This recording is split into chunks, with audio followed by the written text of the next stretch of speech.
and that all the stories in this book have imaginary animals in them, of which Farrago is one. Farrago.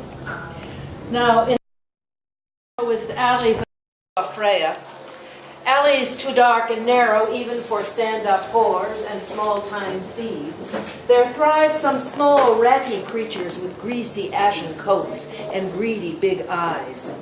The teeth of these fragos or farragos are sharper than scimitars. With them the ragos nibble in the manner of a terrible army carving its way through some meat-like ranks, making row after row of crescent-shaped marks, so 'tis said by the poets the beasts eat in fields of moons. And the people throw in the ragos' lair all the midden of the place, frags of flax and muslin and wool, worn-out harnesses, stems and hulls of grain, ruined oars and rotten planks. Why, I have seen them throw in the stinking carcass of a camel dead for a week. By eating without surcease and sleeping with their big eyes open, their jaws moving, the ragos consume many times their weight each day. They never stop spying out meals and gobbling without scruple from the earliest infancy. Indeed, the young are born with teeth and grab their mother's teats and chew. While still in the spasm of siblings' breach, she is trying to save herself, dancing and rolling and charging and shaking, her teeth tearing at her young. Sometimes an old mother has but scars for teeth. Mark you well, her condition and experience have failed to fan in her miserable bosom the smallest spark of pity for others. Most especially, she has none for the male of the species, alas, smaller than she, who approaches intrepidly his enormous love, all eyes and teeth, drawn by the glamorous musk, a heady brood. I tell you it smells like rancid cheese and new-mown hay, like the insides of shoes and the freshest milk, like a 4-day-old fish and a whole field of roses. This musk she sweats to lure him. She attends him demurely, as if she did not know she oozed a powerful, gamey enticement. Her little wide-eyed face half-masked between her forepaws, her scheming buttocks coyly raised, the machine of her jaws moving still. Watch, little fellow, watch. Do not run from hiding till her eyes have closed. This is his chance, see. Her eyes do close for a while.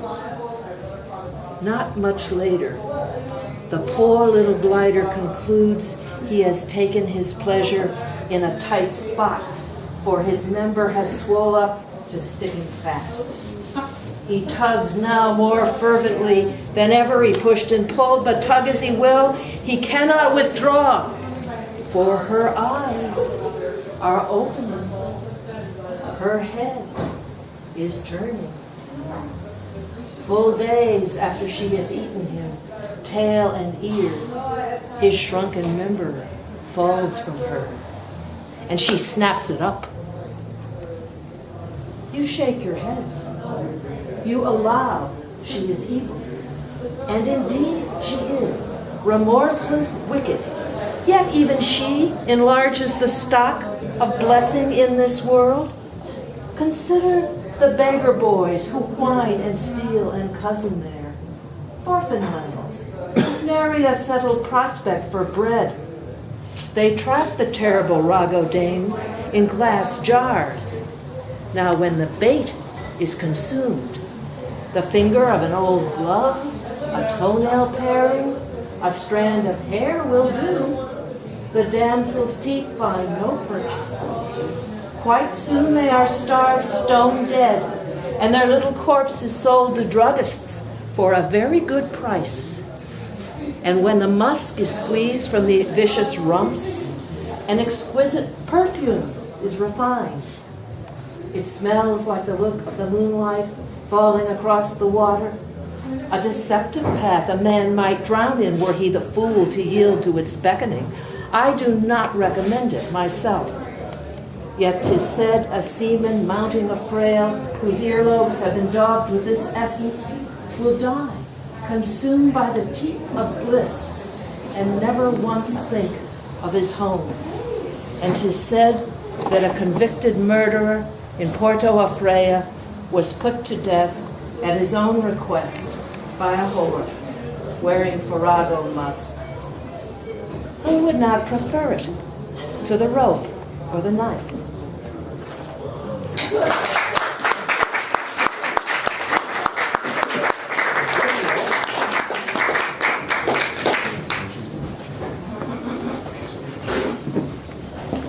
My novel, The Marvelous Adventures of Pierre Baptiste, is about a slave who becomes educated somewhat in the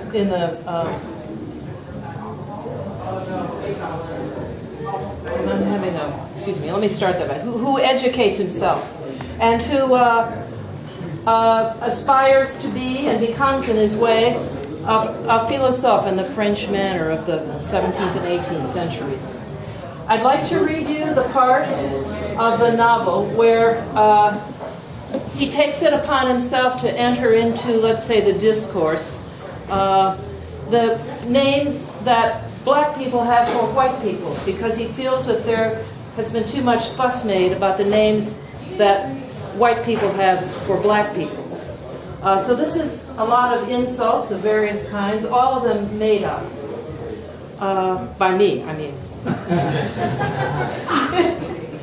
Now, imagine lexicon. we have an imagined lexicon in here. So, now, the derogations by means of which the whites belittle the honor and dignity of blacks are very well known, among them as among us, viz.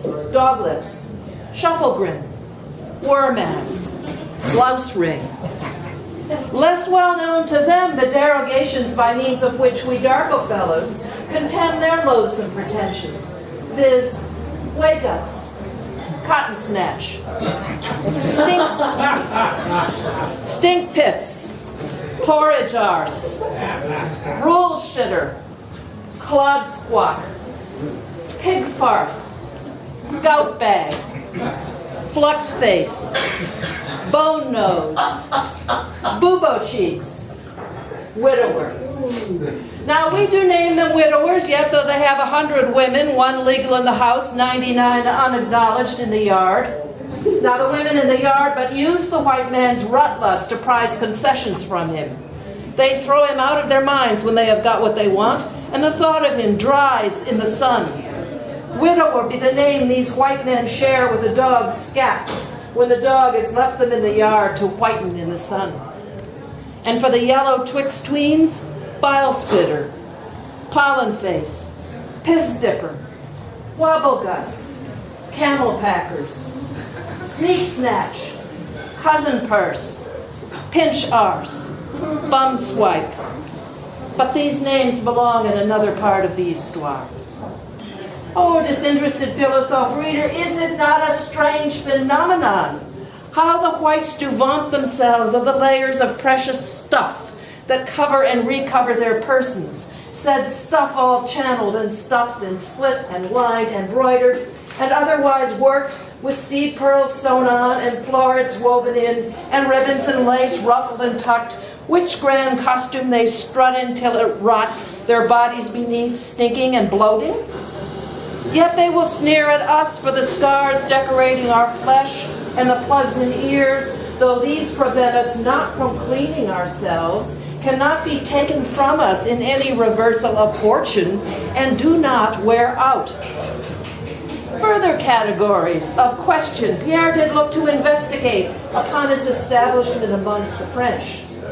Category the first: why they collect their excrement in a pot with their dreams at night and keep it close by them in their shuttered house. Nor do they dispose of the pot when the excrement has been dumped, but use it over and over, as they might a soup tureen, thus accumulating all the bad spirits their bodies dispel, a very pernicious reserve of the vile. And often these pots are precious stuff, viz. Porcelain or bison or dressed in the very same from which they eat their food. Moreover, they fancy they are very refined if they do not piss and shit in the open, but repair to a little house set over a great trench into which they drop their stuff, collecting it and allowing it to fester as a great stinking wound they inflict on the earth to punish it. Yet they could spread their dung in the fields to replenish them. And wayguts eat meat with the same hand with which they have wiped their arses, save for the greatest ones who have their servants perform this office. Yet to watch a great one on his pierced chair is a mark of honor all the little ones solicit. Category the second.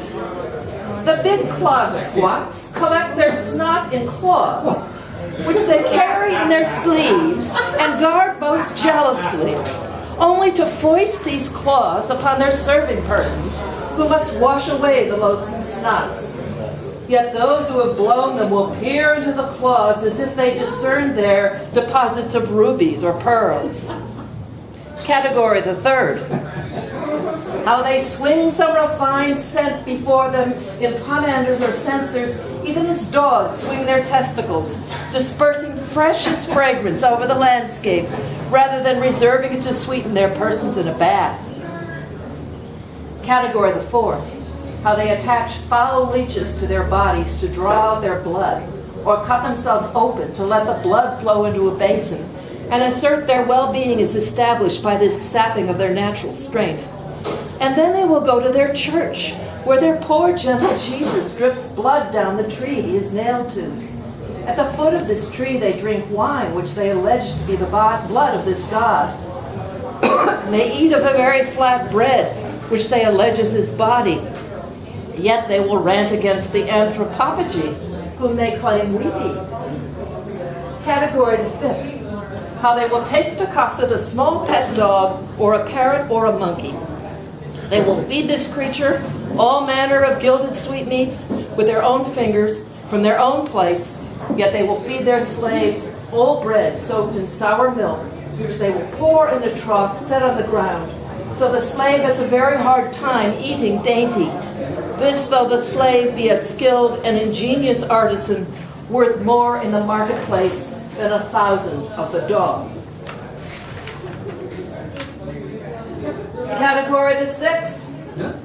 How they pack their cheeks with snuff and spit on the floor around the gaming table, then having filled their handkerchiefs with phlegm, do wipe their stink-herb lips on the sleeves of their coats, the stuff for which they import at hideous expense, and for the cutting and sewing of which they are in debt to a tailor of Saint-Domingue.